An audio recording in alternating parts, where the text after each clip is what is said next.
အားလုံးပဲမင်္ဂလာပါကျွန်တော်ဒီနေ့ကတော့8လပိုင်း6ရက်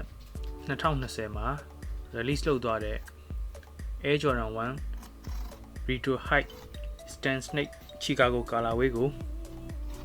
unbox လုပ်မှာဖြစ်ပါတယ်ဒီဖနက်ကမျိုးသမီးတွေအတွက်ဆိုပြီးတော့ထုတ်လိုက်တာပါဒါပေမဲ့လို့ site ကတော့ site အကြီးအထိမျိုးသားတွေဝတ်လို့ရတဲ့ site ကြီးအထိထုတ်ထားပါတယ်အခုဒီဖနက်ကတော့ sneaker တန်းကနေပြီးတော့ဝယ်ခဲ့တာဖြစ်ပြီးတော့ resale ဈေးနှုန်းရန်29,463 ရန်ကြပါတယ် retail ဈေးမှာဒေါ်လာ190ဂျပန်မှာရန်19,250နဲ့ထုတ်ခဲ့တာဖြစ်ပါတယ်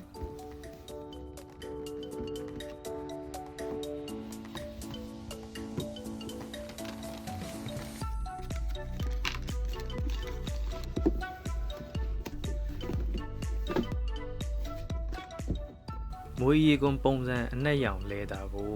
အနောက်ဘက်ကဟီးရယ် swoosh ရယ်အန်ကယ်ရဲ့အပိုင်းမှာတုံးထားပါတယ်ဒီဖနက်ကရှာကသူက main ကလေးတွေအတွက်ထုတ်ထားလို့လားတော့မသိဘူးသူရဲ့ရှာက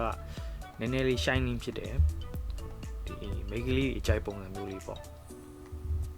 အောက်ဘက်ဆိုးကအနက်ရောင်ဖြစ်တယ် mid ဆိုးကအဖြူရောင်ဖြစ်တယ်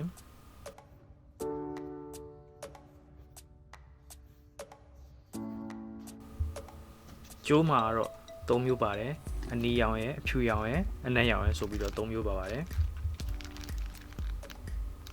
ဒီဖက်ကိုကျွန်တော်အမြင်အနေနဲ့ပြောရရင်